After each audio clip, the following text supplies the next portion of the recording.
Divergence divergence पे based कुछ numerical solve करेंगे। डाइवर्जेंस जो है वो किसी वेक्टर फील्ड के लिए ज्ञात किया जाता है। जैसे डाइवर्जेंस वेक्टर ए को लिख सकते हैं डेल डॉट ए। इसका मतलब वेक्टर फील्ड ए और डेल जो वेक्टर है उन दोनों का डॉट प्रोडक्ट जो है वो डाइवर्जेंस कहलाता है। और डेल की जो वैल्यू होती है वो होती है आई केप एक्स के लिए partial derivative plus j cap y के लिए partial derivative plus k cap और जेड के लिए partial derivative dot a vector. इस पे बेस्ड एक न्यूमेरिकल सोल्व कर रहे हैं। वेक्टर जो ए है उसकी वैल्यू यहाँ पर गिवन है i cap x z cube minus j cap 2x square y z plus k cap 2y z4। ये वेक्टर ए की वैल्यू है और इस वेक्टर ए का डाइवर्जेंस ज्ञात करना है। तो इसको सॉल्यूशन में सबसे पहले डाइवर्जेंस ए लिखेंगे, ये स्टेप 1 होगा। स्टेप सेकंड में डाइवर्जेंस की जगह डेल डॉट लिखेंगे और फिर ए वेक्टर जो है वो वेक्टर फील्ड है ही, जैसे अपने ग्रेडियंट में किया था। बट ग्रेडियंट जो है वो स्केलर फील्ड के लिए था और ये डाइवर्जेंस जो है वो वेक्टर फील्ड के लिए है और साथ में यहाँ पर डॉट प्रोडक्ट है। उसके बाद डेल की वैल्यू पुट करेंगे आई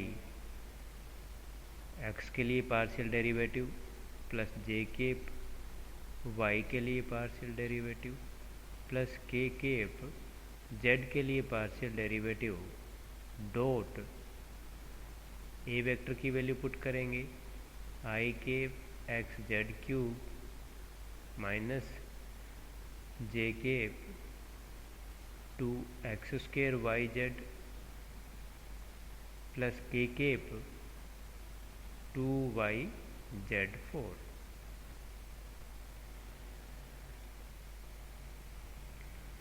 डॉट प्रोडक्ट वाले मेथड से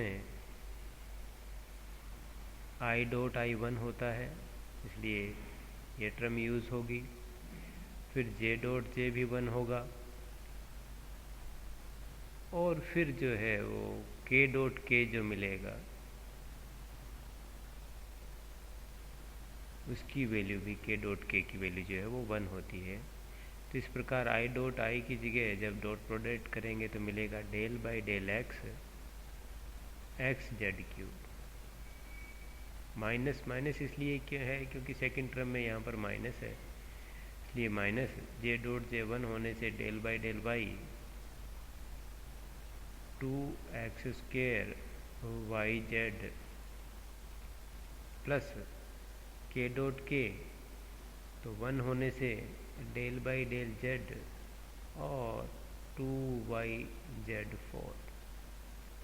पार्शियल डेरिवेटिव है इसलिए इसकी वैल्यू जो है वो जेड क्यूब के इक्वल होगी क्योंकि x की वैल्यू 1 हो जाएगी और z यहाँ पर कांस्टेंट होगा। इसी प्रकार यहाँ ये y के लिए डेरिवेटिव है और y के लिए जब इसको सोल्व करेंगे तो 2x स्क्वेयर z जो है वो कांस्टेंट होने से ये बन जाएगी वैल्यू 2x स्क्वेयर z और y की वैल्यू 1 ही हो जाएगी।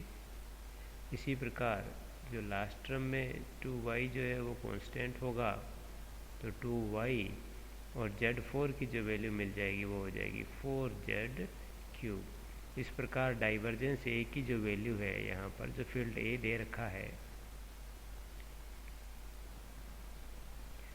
उसकी जो वैल्यू मिलेगी वो होगी z cube minus 2x square z plus 2 y plus 4 z cube.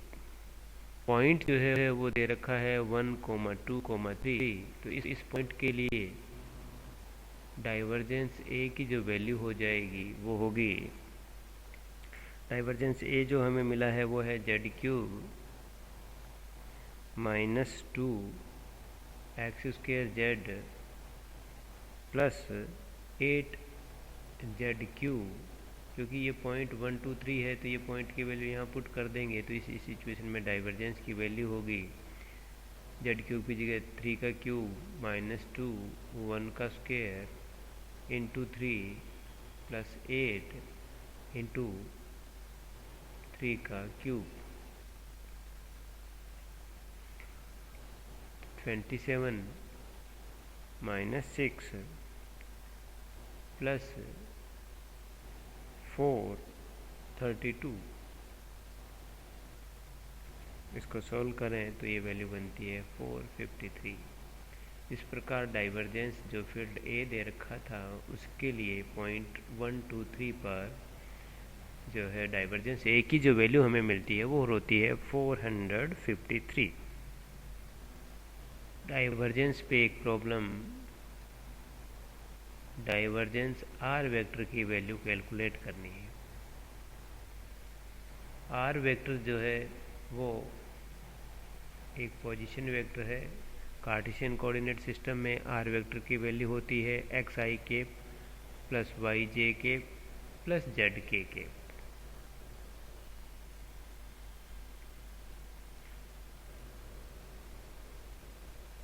Solution में सबसे पहले डाइवर्जेंस आर वेक्टर ही नोट करते हैं, फिर स्टेप सेकंड में डाइवर्जेंस को हटा देते हैं, डॉट लगा के डेल लगा देते हैं, तो डेल डॉट आर और फिर फील्ड जो कि आर वेक्टर है।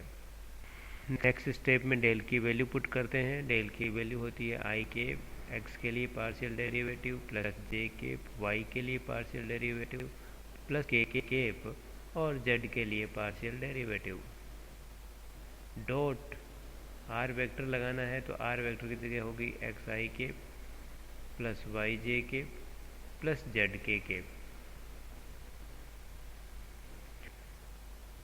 तो आई डॉट आई की वैल्यू 1 होगी, जे डॉट जे की भी वैल्यू 1 होती है और के डॉट के की वैल्यू भी जो है वो 1 होने से इसको जब सोल्व करेंगे तो इसके लिए वैल्यू मिलेगी del by del x x plus second term के लिए del by del y y plus third term जो होगी डेल बाई डेल जेड और जेड के लिए। तो del x by del x की जो वैल्यू है या एक्स के लिए जो partial derivative with respect to x करें तो वैल्यू 1 मिलेगी। इसी प्रकार सेकेंड टर्म की भी वैल्यू 1 होगी और थर्ड टर्म की वैल्यू भी 1 होगी, तो इसकी वैल्यू जो है वो 3 होगी। इस प्रकार डाइवर्जेंस आर वेक्टर की जो वैल्यू है वो 3 मिलती है। एक और प्रॉब्लम, डाइवर्जेंस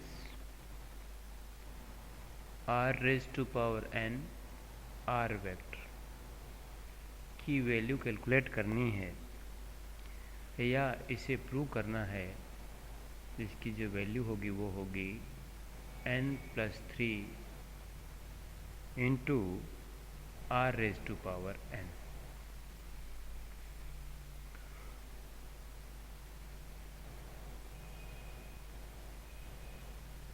आर वेक्टर जो है वो एक्स आई के प्लस वाई जे के प्लस जेड के केप होता है और del r by del x जो है उसकी वैल्यू एक्स बाई आर होती है।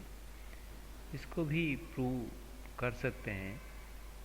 इसकी जो वैल्यू है वो ऐसे कह सकते हैं कि आर स्क्वेयर इक्वल टू होता है x square plus y square plus z square, और इसका पार्शियल डेरिवेटिव करें आर का विद रिस्पेक्ट टू एक्स तो ये बनेगा 2 आर, पहले पावर का किया अब आर का डेरिवेटिव कर रहे हैं, तो del r by del x equal to 2x। Y और जेड कांस्टेंट होंगे इसलिए 0 हो जाएंगे।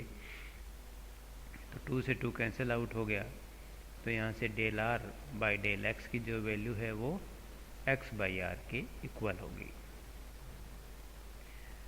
ये स्टेप्स यहाँ पर इस आइडेंटिटी को प्रूव करने के लिए काम में लेंगे। तो जो प्रॉब्लम है वो है divergence r raise to power n r vector. अगले स्टेप में डाइवर्जेंस की जगह डेल वेक्टर डॉट लिखेंगे, आर की power n r vector. Next step में डेल जो है उसकी वैल्यू पुट कर देंगे और वो वैल्यू होती है आई केप एक्स के लिए partial derivative plus j cap y के लिए partial derivative plus k cap z के लिए partial derivative dot r raise to power n, और आर वेक्टर की जगह लिख देंगे x i cap plus y j cap plus z k cap. Next step में आई डॉट आई की value 1 होगी, जे की वैल्यू 1 होगी और के डॉट के की वैल्यू 1 होगी। डॉट प्रोडक्ट वाली प्रॉपर्टीज़ हैं, तो फिर मिलेगी value del by del x r raise to power n x plus del by del y r raise to power n y plus del by del z r raise to power n z. यहाँ u into v method apply करेंगे तीनों step में। तो सबसे पहले r raise to power n को छोड़ें तो ये मिलेगा del x by del x, x के लिए डेरिवेटिव कर रहे हैं। अगले स्टेप में एक्स को छोड़ देंगे तो आर के लिए पार्शियल डेरिवेटिव करेंगे, तो ये होगा del r raise to power n by. इसी प्रकार का नेक्स्ट स्टेप में plus r raise to power n del y by del y plus y को छोड़ेंगे तो अब बनेगा del r raise to power n by del y. और थर्ड टर्म में भी इसी प्रकार r raise to power n del z by del z plus z del r raise to power n by del z. जो first 2 step है वो पहले वाली टर्म से मिली है और जो सेकंड टर्म है उससे भी ये अगली 2 टर्म मिली है और जो थर्ड टर्म है उससे भी जो है ये 2 टर्म मिली है। हर एक टर्म से जो है वो 2 टर्म मिली हैं। इस प्रकार इसको सॉल्व करें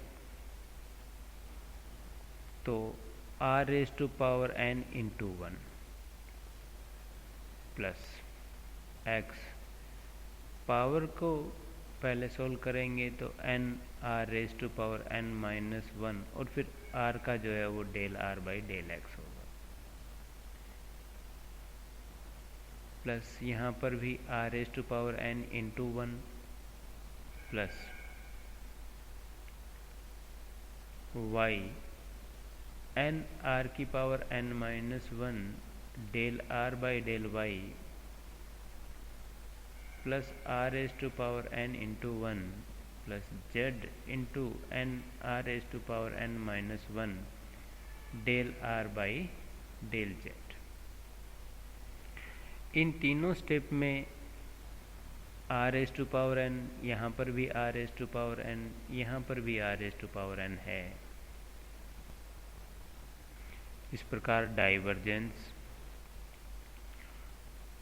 आर की पावर n आर वेक्टर की जो वैल्यू मिलती है वो होती है r raise to power n plus n r की power n minus 1 x del r by del x plus r raise to power n plus n r raise to power n minus 1 y del r by del y plus r raise to power n plus n r raise to power n minus 1 z del r by del Z.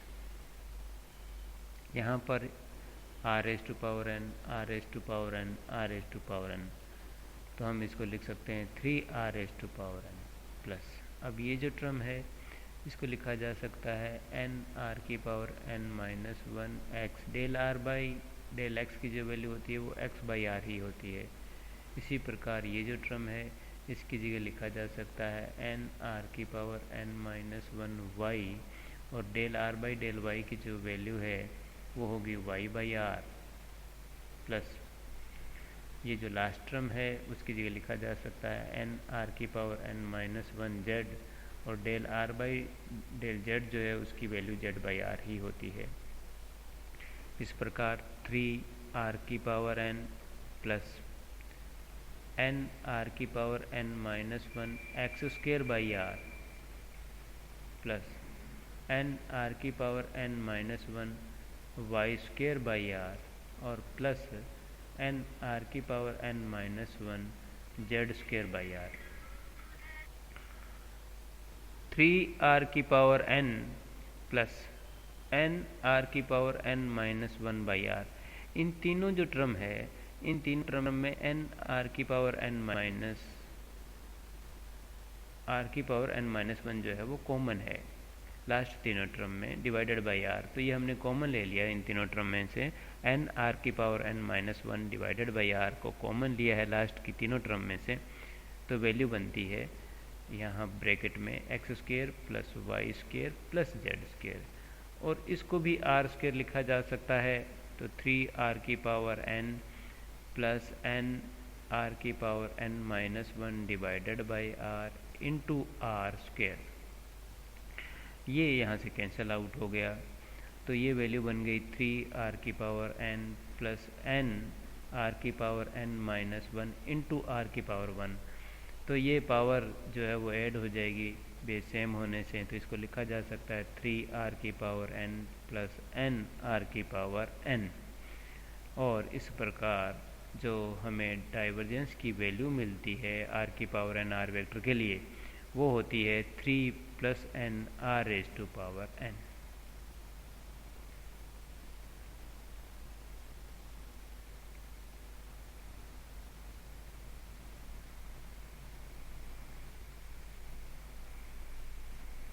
इसी type की अन्य problem जिसे solve करें आप अपने आप, divergence r vector by r cube, इसको solve करेंगे तो इसकी वैल्यू मिलेगी 0। एक और problem, divergence A cross r vector, ये भी 0 मिलती है।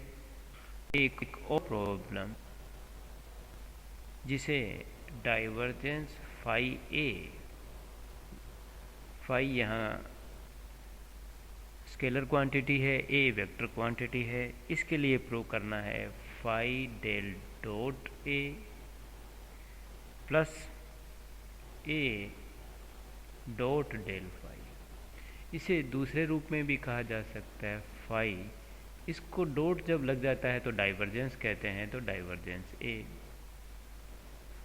प्लस ए वेक्टर डॉट, और इसको जो है वो कहते हैं ग्रेड फाई। तो divergence phi into A vector equal to, ये भी प्रूव करना है कि कहीं पर भी यदि डाइवर्जेंस ए इक्वल टू 0 मिलता हो, किसी वेक्टर फील्ड के लिए डाइवर्जेंस ज्ञात करें और उसकी वैल्यू 0 मिलती है, यदि किसी वेक्टर क्वांटिटी के लिए डाइवर्जेंस की वैल्यू 0 हो तो जो वेक्टर क्वांटिटी ए होगी वो उसकी जो नेचर होगी वो होगी सोलेनोइडल,